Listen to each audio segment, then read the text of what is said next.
Muito bom dia, Tanuri, tá na área. Que coisa maravilhosa é ver minha irmã aqui, pronta para fazer essa viagem. Pronta ou não está pronta, hein? Mas estávamos aqui te aguardando, porque é um prazer receber você aqui nessa sala de Zoom, fazendo mais uma viagem eletrizante, onde a gente viaja com esse pai da fé, fortalecendo a nossa fé mais um pouquinho. Então vem para cá, sem demora, já quero passar para essa mulher linda, empoderada com essa blusa vermelha. Vem para cá, minha irmã Cíntia Tanu, eu amo demais. Vem para cá fazer essa viagem aqui junto com a gente, viu? A sala está com você. Bom dia, graça e paz para todos os que estão aqui presencialmente. Boa tarde, boa noite, quem sabe para quem virá assistir mais tarde essa gravação. É uma alegria estar aqui com vocês novamente para seguirmos juntos nessa viagem eletrizante pela palavra de Deus. Deus vivo, de uma palavra viva, que mesmo tendo sido escrita há tantos anos atrás, há tempos longínquos, ainda está atualíssima e fala comigo e com você hoje, porque ela é viva. Então, nós vamos dar continuidade aqui, né, onde nós paramos na quarta-feira passada, mas quero te convidar primeiro a gente colocar esse dia de hoje, esse momento de desfrutarmos juntos da palavra do Senhor em oração, em gratidão a Ele. Vamos orar? Pai, nós te adoramos por esse dia que o Senhor fez. Nós te adoramos porque tu és soberano sobre céus e terra e tem o controle de todas as coisas nas tuas mãos. Nós te adoramos pelo nosso fôlego de vida, porque estamos aqui, porque respiramos, porque podemos aprender mais do Senhor.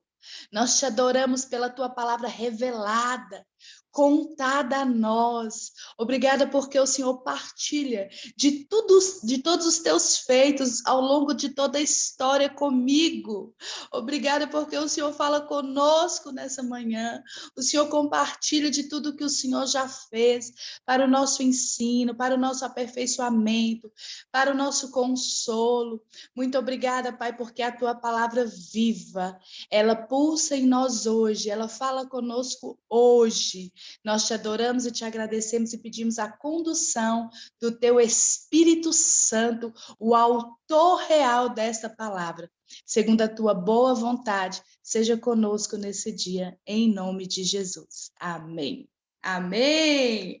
Muito bom ter cada um de vocês aqui pelo celular. Eu não consigo ver todo mundo, mas eu já me alegro de saber, vejo alguns nomes, me alegro de saber que vocês estão aqui para juntos seguirmos viagem. E nós estamos aqui nesse momento em Gênesis 25. Nós, na quarta-feira passada, vimos aquele momento em que Moisés relata a morte de Abraão. Ele faz aquele resumão da vida de Abraão, do pai da fé.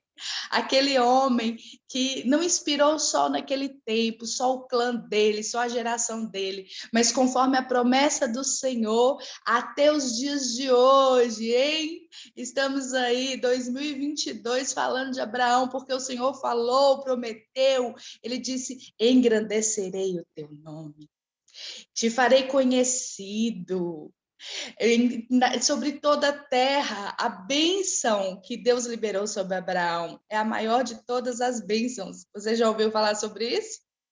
É muito bom sermos abençoadas, tem bênçãos preciosas. Quem não quer, né? Saúde, família unida, prosperidade. Quem não quer isso? Diz aí, todo mundo.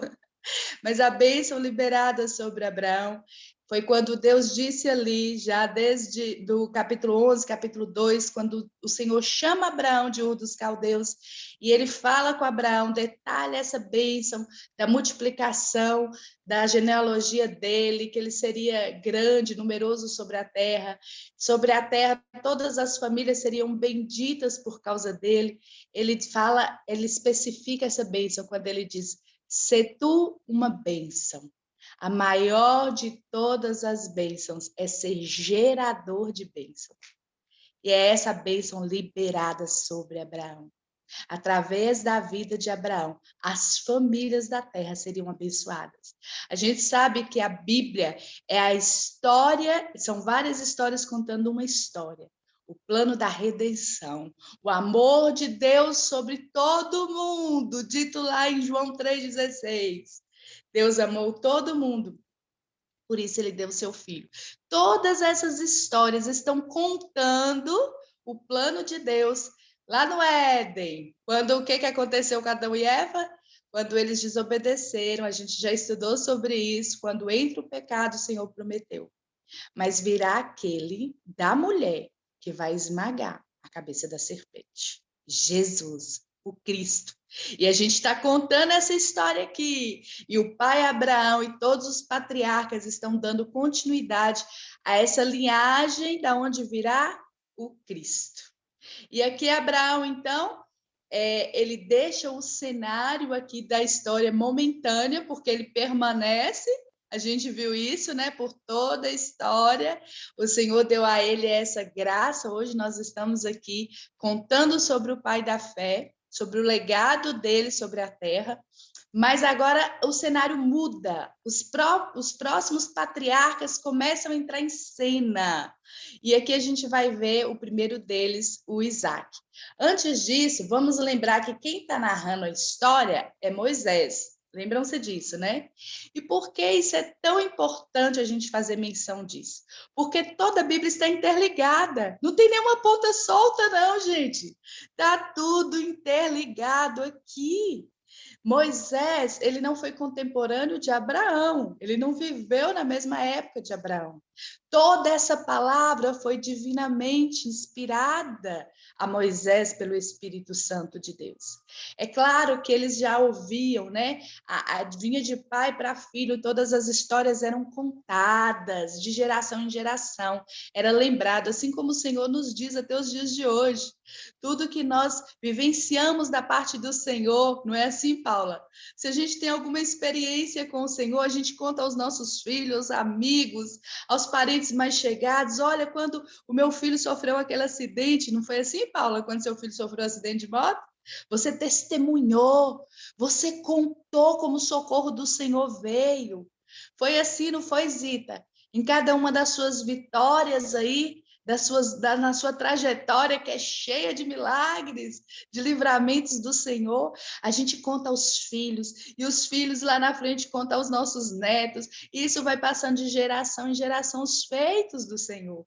E o Senhor nos diz isso em sua palavra. Contem, anunciem, falem dos meus feitos. É claro que isso chegou a Moisés, sim, mas tem coisas como em Gênesis, a criação, ninguém estava lá para contar.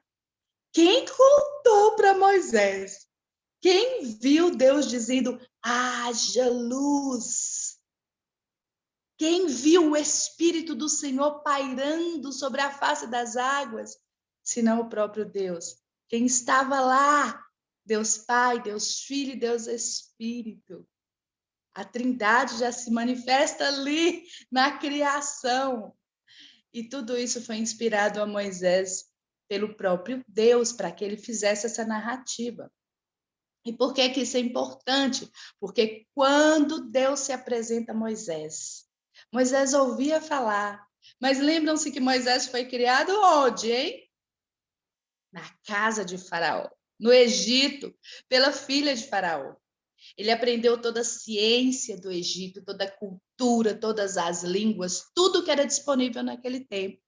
Ele sabia das histórias dos hebreus, do qual ele pertencia, mas de uma forma mais distante, vamos dizer assim, porque a vida dele era dentro do palácio.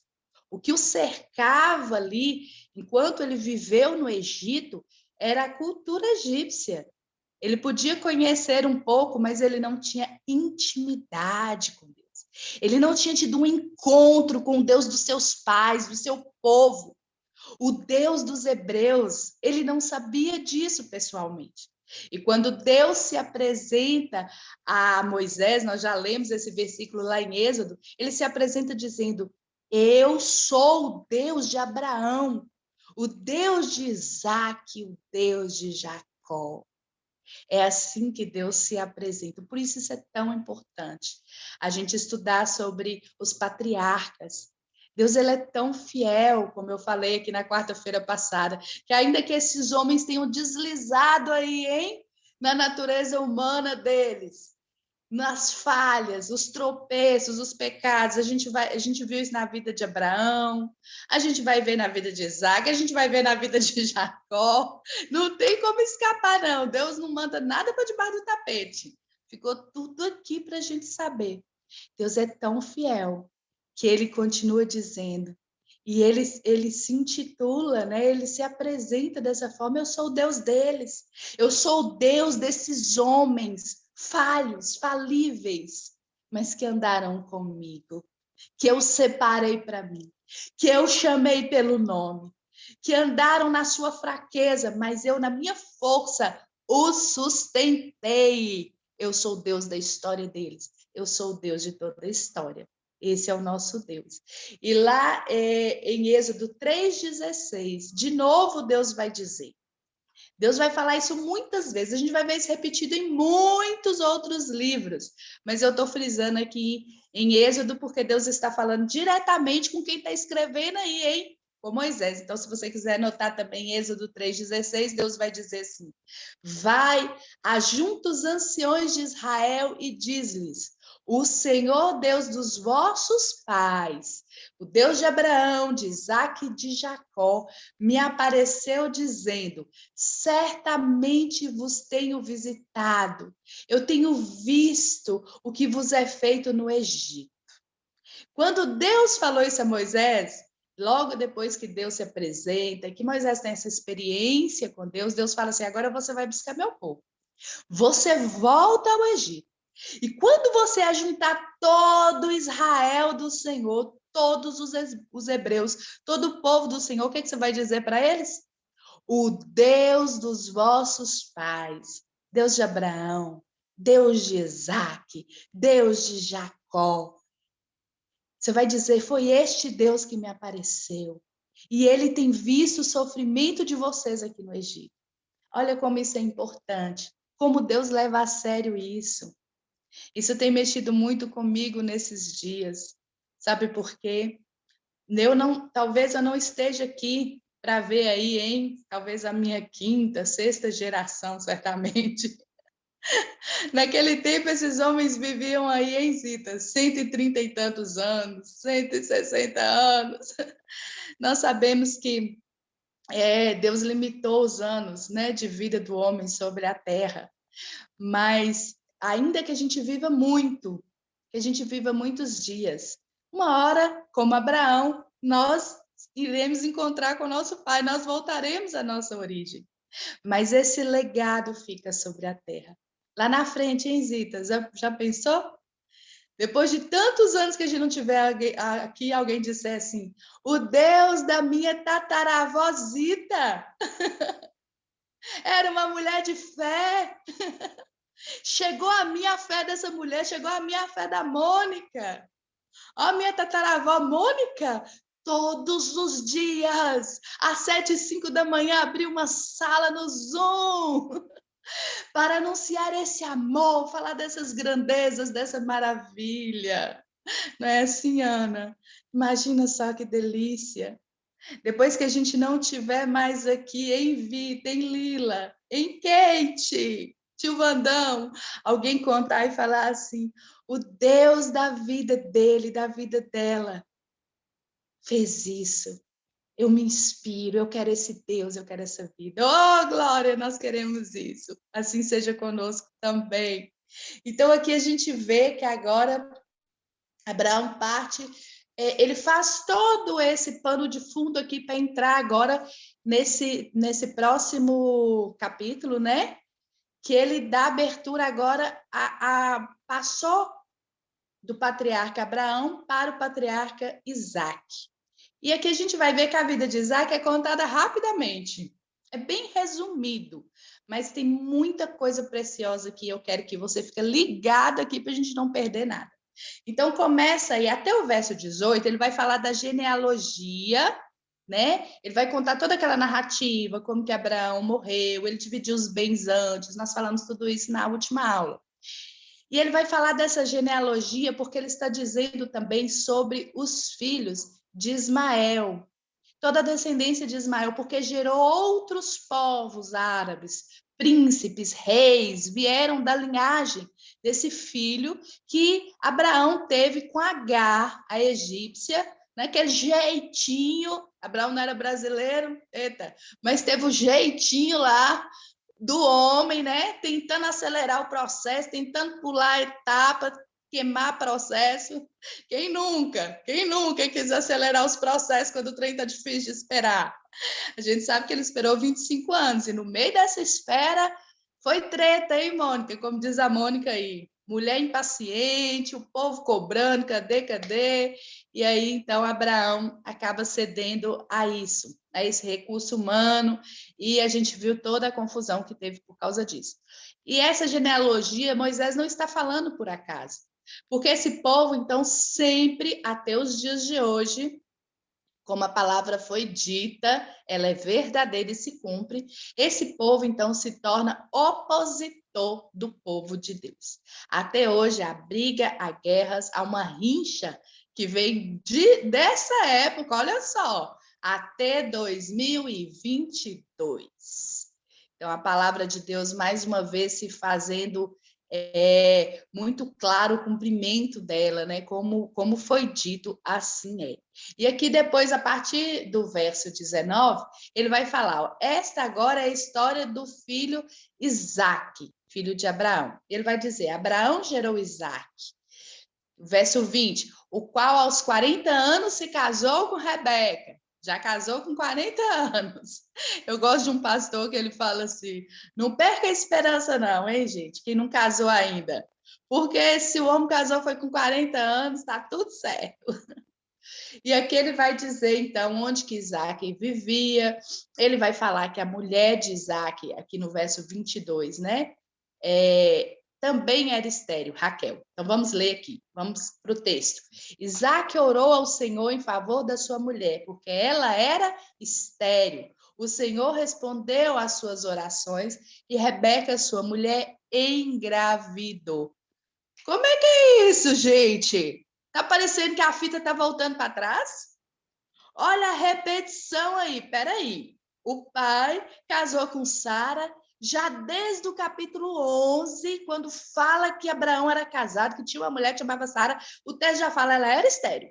Não tinha como ter filho. Agora, chega aqui uma das primeiras informações da vida do segundo patriarca, Isaac, dizendo que ele casou aos 40 anos e sua mulher estéril. De novo. Então, muitos estudiosos têm várias linhas de pensamento sobre isso. Eu não vou falar sobre todas aqui. Muita gente fala sobre maldição hereditária, outras pessoas vão contextualizando aí, pensando, né, viajando em muitas coisas aí. Por que é isso?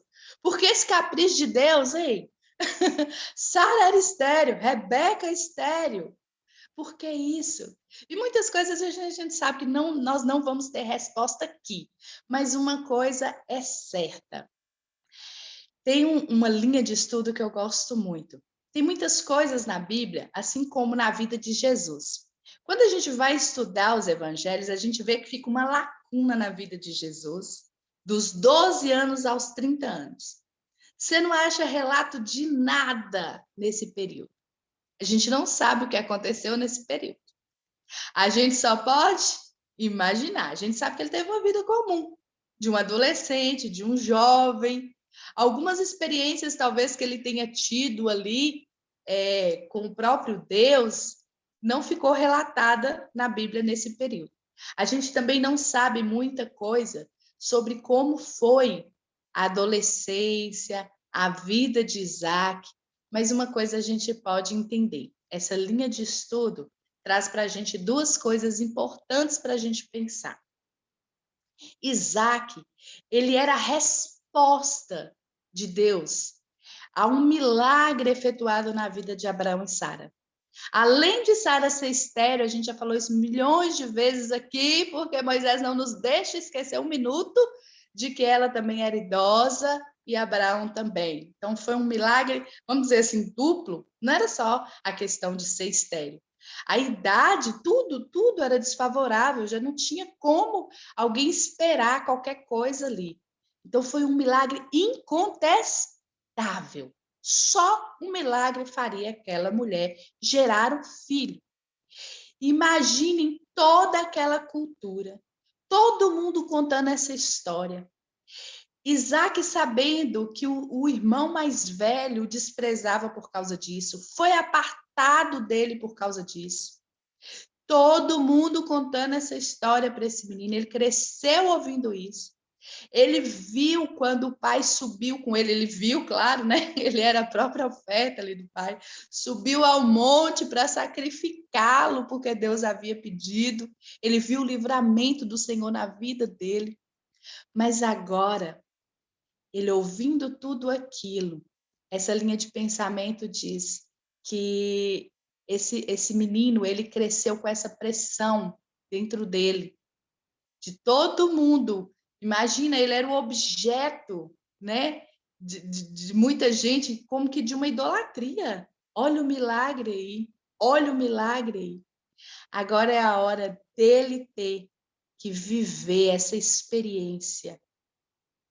Agora não é mais a fé do pai, agora não é mais a experiência do pai.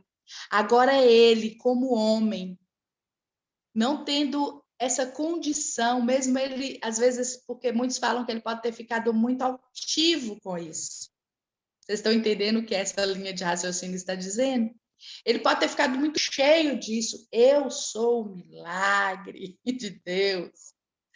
E todo mundo foi muito paparico, foi muito, né? A Sara, tanto que já tinha 3 anos depois que aproximadamente que a Sara tinha morrido, quando ele se casa com Rebeca, e a gente vê que ele ainda estava desolado. Porque imagina como a Sara cercou esse menino de cuidado e de amor, gente.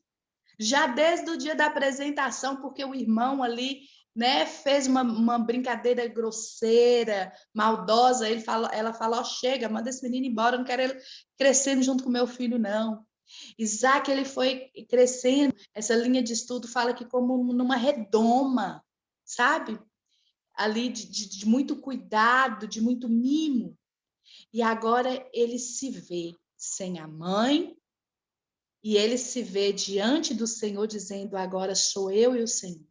É por isso que agora Deus pode dizer a Moisés, eu sou o Deus de Isaac, porque agora é Isaac que vai andar com Deus, que vai ter experiência com Deus, que vai se humilhar, que vai dizer, como eu vou governar agora esse clã, tudo que eu herdei do meu pai. A condição de um homem ser abençoado naquela época e uma mulher era ter filhos. Uma mulher que não tinha filho, ela era considerada muitas vezes sem a graça, sem a bênção de Deus, como se ela fosse amaldiçoada. E agora é a vez dele viver essa experiência. E a gente vai ver aqui que ele orou. Agora a gente vê ele indo buscar o Senhor, ele clamando, ele dizendo, Senhor, o ventre da minha mulher não gera, mas a minha mãe também não gerava e eu estou aqui. Eu posso crer, porque eu nasci assim. Por isso eu posso orar crendo. Eu posso dizer ao ventre da minha mulher, existe um Deus que pode fazer no seu ventre como fez o da minha mãe. Eu fico imaginando aqui. Você não consegue imaginar? Vem comigo. Imaginando o clamor desse homem olhando para o céu. Não sei onde ele estava quando ele clamou, e não foi só uma vez, não, hein? A gente vai ler mais na frente que quando os filhos de Isaac nascem, ele estava com 60 anos. Demorou também. Assim como foi com Abraão, Deus foi construindo esse relacionamento de dependência. Ele teve que caminhar com Deus agora com as próprias pernas, não era a experiência do pai, não era a fé do pai, agora era a fé dele. Era o caminhar dele com o Senhor. Era um dia, dois, um mês, dois, e cadê o menino, Zita? Cadê a barriga de Rebeca que também não crescia? E ele tinha que continuar crendo. Ainda não chegou, mas eu sei que Deus é Deus. Eu sei que Deus faz. Ele fez na vida do meu pai e da minha mãe. Ele pode fazer na minha, Senhor, seja o Deus da minha vida, seja o Deus da minha esposa, seja o Deus do ventre da minha esposa. Agora ele vai ter essa caminhada de fé com o Senhor. Por isso ele vai ser listado lá na frente. Quando Deus se apresentar ao povo, sabe a que povo Deus vai falar lá no Egito? A descendência dele. Deus, esse povo que estava no Egito, que vai herdar a terra, é o povo de Abraão, ao qual Deus prometeu seus descendentes, eles não vão ser escravos muito tempo. Deus tinha falado a Abraão, lembra naquele episódio? Que eles ficariam 400 anos escravos. Deus não escondeu de Abraão o que o povo dele ia passar, mas falou, depois eles vão voltar. Eu vou trazer. E eles vão herdar a terra que eu estou te prometendo. E eles vão tomar conta e vão se espalhar sobre toda a terra. E o Senhor cumpriu exatamente o que falou. E agora Moisés está levando essa notícia para esse povo. O Deus que me apareceu é o Deus do pai de vocês, é o Deus de Abraão, é o Deus de Isaac, é o Deus de Jacó. Está na hora de sair da escravidão, vem comigo. Essa é a história. E aqui Isaac está tendo essa experiência agora com Deus. Agora Isaac começa a andar por fé. E não tem outro jeito de andar com Deus se não for por fé. Um dia? Não. 2 dias? Não. Às vezes a resposta demora. E como demora? E é nessa hora que nós somos provados na nossa fé. Para sermos aperfeiçoados, a vontade de Deus é que a gente seja aperfeiçoado, aprovado e não reprovado. Por isso a gente precisa, em todo tempo, mesmo quando a gente está abatido, há momentos de se abater na fé, conversa fiada esse negócio de que a gente é super crente, super forte. Todo mundo passa por vales e desertos, por momentos de dificuldade. Deus não escondeu isso nenhum dos seus servos. Abraão, amigo de Deus, teve medo, teve dúvida, achou que não ia acontecer. Davi, um homem segundo o coração de Deus, fraquejou, chorou, tropeçou.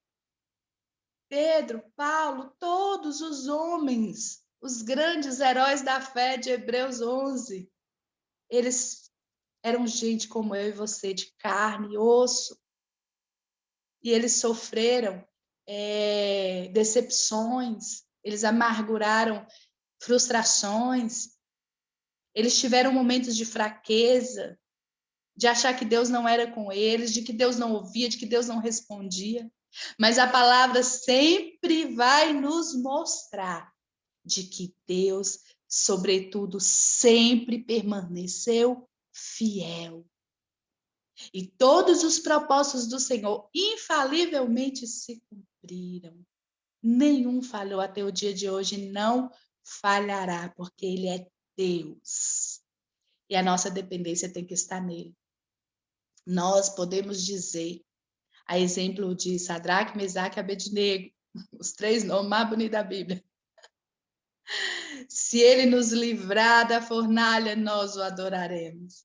Se não nos livrar, nós adoraremos. Ele é Deus. Ele é Deus.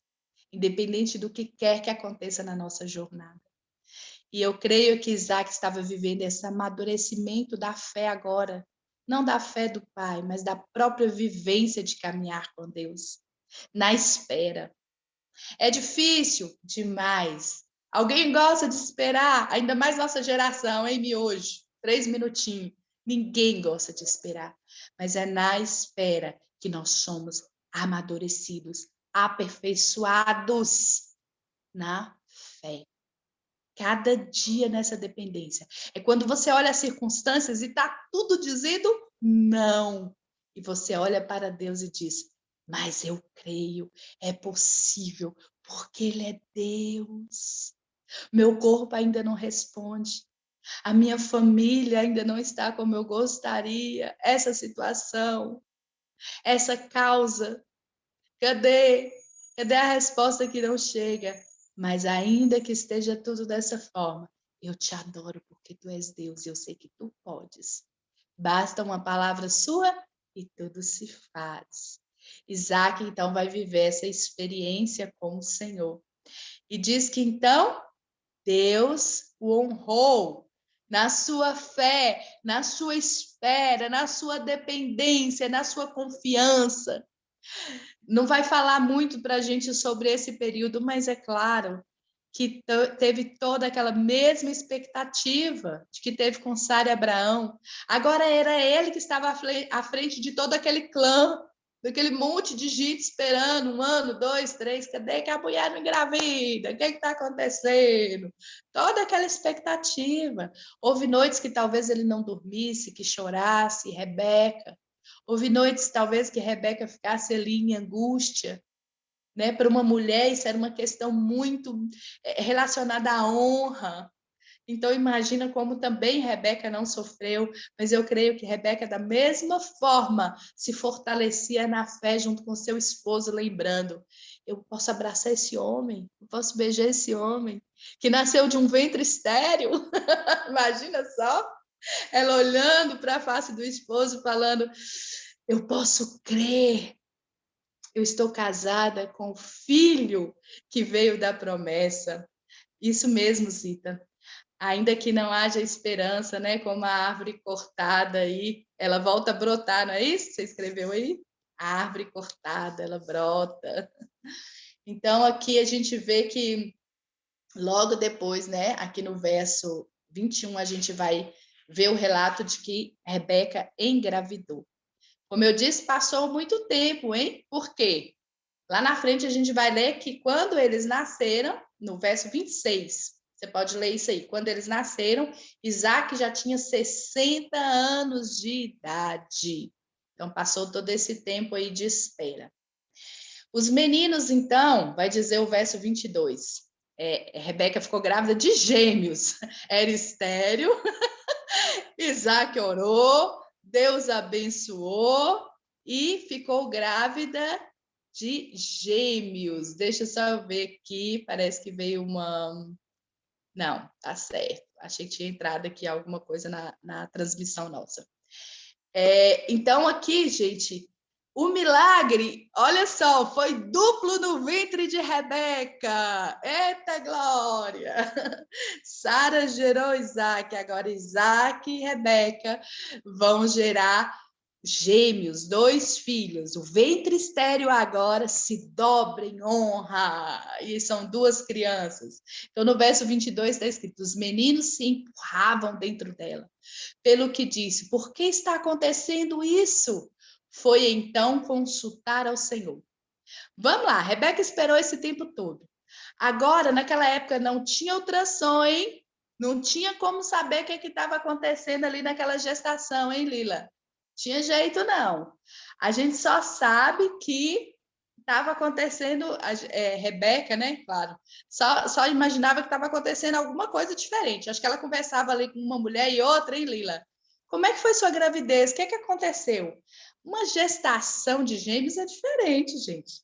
A barriga ali cresceu mais, o incômodo era maior, e ela podia ficar imaginando ter alguma coisa errada. Peraí, primeiro eu não podia ter filho. Agora, esperei esse tempo todo.